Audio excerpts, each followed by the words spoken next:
Bonjour à tous et bienvenue dans cette partie de la formation. Dans cette partie, nous allons parler des opérateurs arithmétiques. Donc, dans les ressources que je vous ai fournies, vous allez retrouver un fichier qui s'appelle, un dossier qui s'appelle opérateur arithmétique.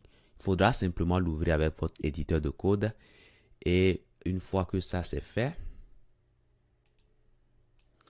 maintenant vous pouvez lancer le serveur Five Server, tout simplement. Ok, voilà, ça nous ouvre cette page ici. Donc, les opérateurs arithmétiques, c'est les opérateurs que vous connaissez déjà. L'addition, la soustraction, la multiplication, etc. Ok, donc on peut l'essayer rapidement. On va inspecter déjà notre code.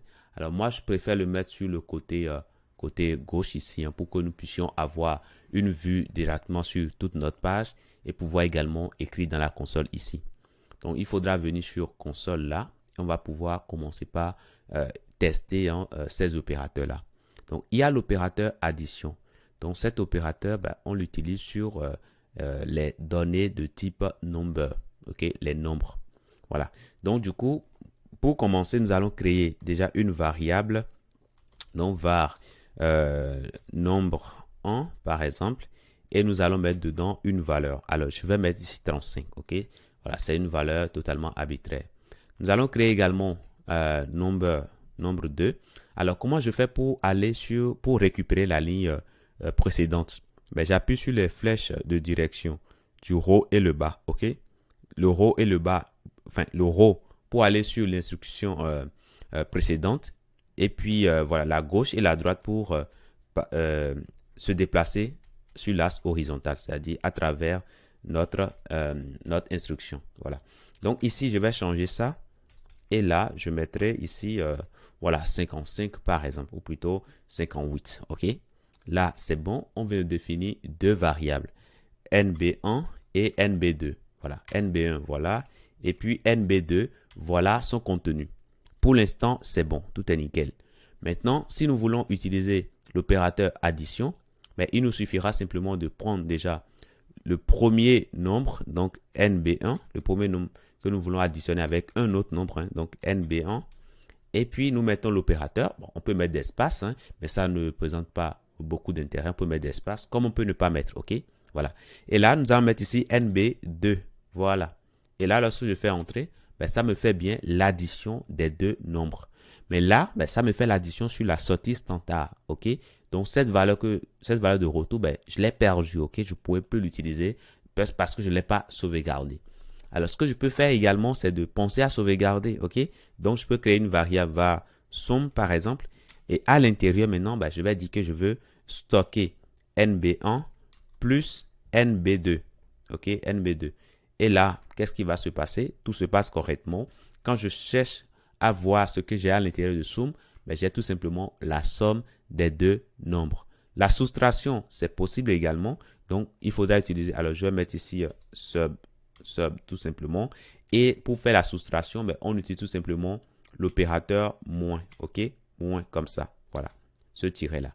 Donc, du coup, alors comme le nombre 1 est inférieur au nombre 2, ce que je vais plutôt faire pour ne pas avoir de nombre à virgule, je vais prendre le nombre 2 et lui enlever le nombre 1, ok? Et là, voilà, tout se passe correctement. Je cherche à regarder ce que j'ai dans sub ici.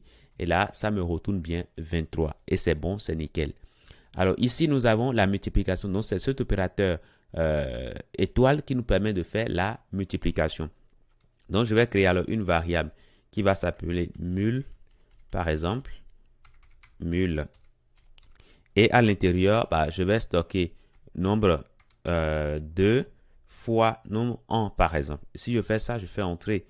C'est bon. Je cherche à regarder ce que j'ai dans mul. Et là, j'ai tout simplement la valeur issue de la multiplication. Maintenant, nous avons également l'exponentiation. OK? Alors, si vous voulez écrire 2 exposant 2, par exemple, vous pouvez le faire directement en mettant 2 d'abord, 2 fois étoile et mettre 2. OK? Donc, ça va vous donner 2 exposant 2, ce qui revient à 2 au carré. OK? Donc, si je fais entrer, voilà, tout se passe correctement. Alors, si je veux faire 5 au carré, donc 5 exposant 2, ça me donne bien 25. 5 au cube, ça fait 5 exposant 3. Et là, vous voyez, ça marche correctement. Ici, nous avons l'opérateur de division. Donc, c'est le slash. OK? Voilà. Si je veux diviser un nombre par un autre, ben, je prends le premier nombre et je mets le slash, je mets le deuxième nombre. OK? Et là, ça me fait la division. Alors, quand ça fait la division, ben, ça peut me donner des nombres à virgule hein, au cas où la division n'a pas un reste de 0. OK? Donc, je peux avoir des nombres à virgule, comme ce que j'ai ici. OK? Voilà. Je peux également faire une division. Voilà. Si je fais ça, par exemple, ça me donne directement un nombre entier. Voilà. Donc, ça, c'est bon. Maintenant, nous avons l'opérateur modulo. Cet opérateur nous permet d'avoir le reste de la division. Tout à l'heure, ici, nous avons fait une division et on a un nombre à virgule. Ça veut dire que le reste de la division n'est pas égal à 0. Si on a envie de récupérer le reste de cette division, ben c'est simple. On aura tout simplement à prendre. Déjà, on va refaire. Hein. On prend 59 et on va mettre modulo 25. Alors, qu'est-ce qui va se passer? En gros, JavaScript va faire la division directement en arrière-plan et puis ça récupère directement le reste de la division et ça nous retourne simplement le reste. Et ici, ça nous retourne 9. Ça veut dire que lorsqu'on divise 59 par 25, alors si vous vous rappelez, on l'a fait ici. Hein, voilà. Donc, la réponse, c'est 2. OK? C'est 2. Et le reste de la division, c'est 9. Alors, si je fais 2 fois 25, ça fait bien 50. Hein? 50. Si j'enlève 50 à 59, je vois que ça reste bien 9. OK? Donc, cet opérateur-là nous permet de récupérer uniquement le reste de la division. OK? Voilà. Nous avons un opérateur qui nous permet d'incrémenter un nombre. Alors, l'incrémentation, c'est le fait d'ajouter, hein, d'ajouter quelque chose. Donc, si on met plus, ça veut dire qu'on veut ajouter 1. Si on met moins, ça veut dire qu'on veut enlever 1. Alors, je prends par exemple 9, je fais plus. Alors, qu'est-ce que ça va me donner?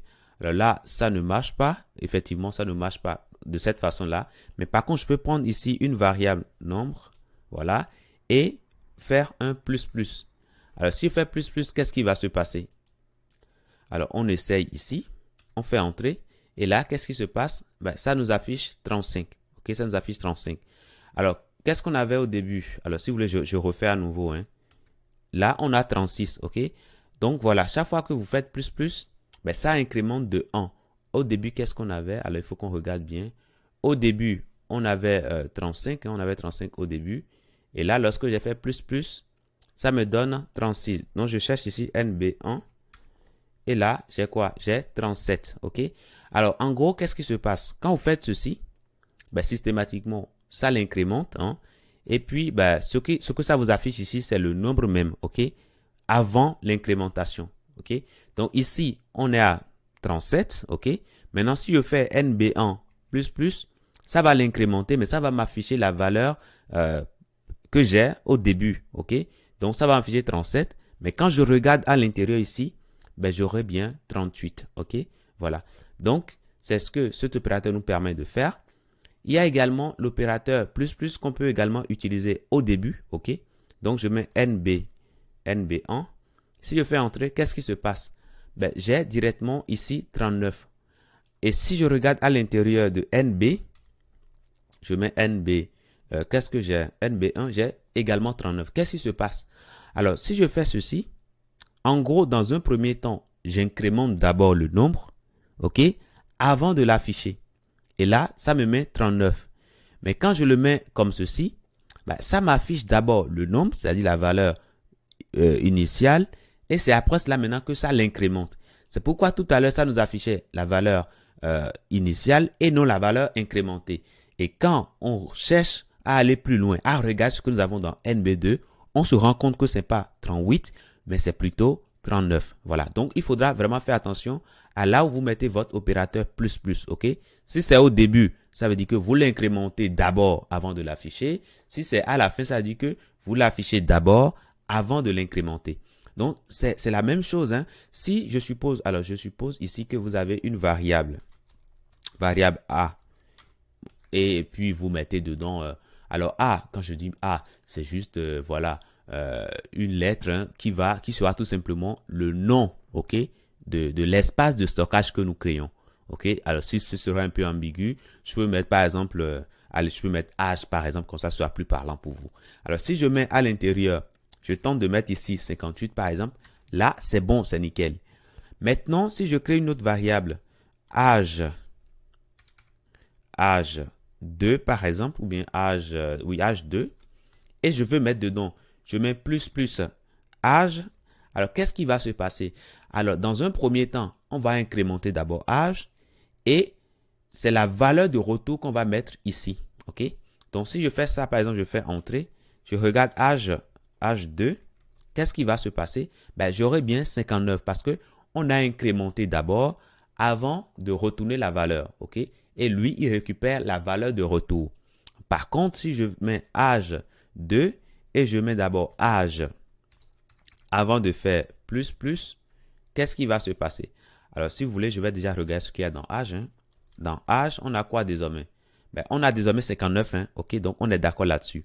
Maintenant, si je prends âge 2 et que je mets dedans, alors attention, je prends âge 2 et je mets dedans âge plus. Qu'est-ce qui va se passer? En gros, dans un premier temps, on va d'abord retourner ce que nous avons dans âge avant d'incrémenter. OK? Voilà. Donc, ce qui sera stocké dans H2, ce sera la valeur de H et non la valeur incrémentée, puisque l'incrémentation va se faire plus tard. C'est-à-dire après qu'on ait retourné la valeur qu'on a dans H. Donc, on s'attendra à quoi? On s'attendra à voir dans H2 la valeur 59. OK? Donc, si je fais entrer, c'est bon, je cherche H2 et là, ben, je vois bien 59. Mais quand je cherche à voir H lui-même, ben, c'est 60. Pourquoi? Parce que on a retourné 59 et tout juste après, nous avons incrémenté la valeur de H et donc ce qui fait que ici, H c'est bien 60. Donc, il faut faire vraiment cette nuance-là. Et ce que je vais vous montrer là, eh bien, c'est la même chose lorsque vous utilisez également l'opérateur moins. OK? Vous le mettez avant, ça veut dire tout simplement que dans un premier temps, vous allez d'abord incrémenter avant de retourner. Vous le mettez après, ça veut dire que vous allez retourner d'abord avant de décrémenter. OK? Voilà. Pour le moins, c'est décrémenter. Voilà. Donc, voilà pour ces opérateurs-là. Nous allons revenir dans la prochaine partie pour continuer avec les opérateurs d'affectation. Je vous dis merci et à tout de suite dans la prochaine.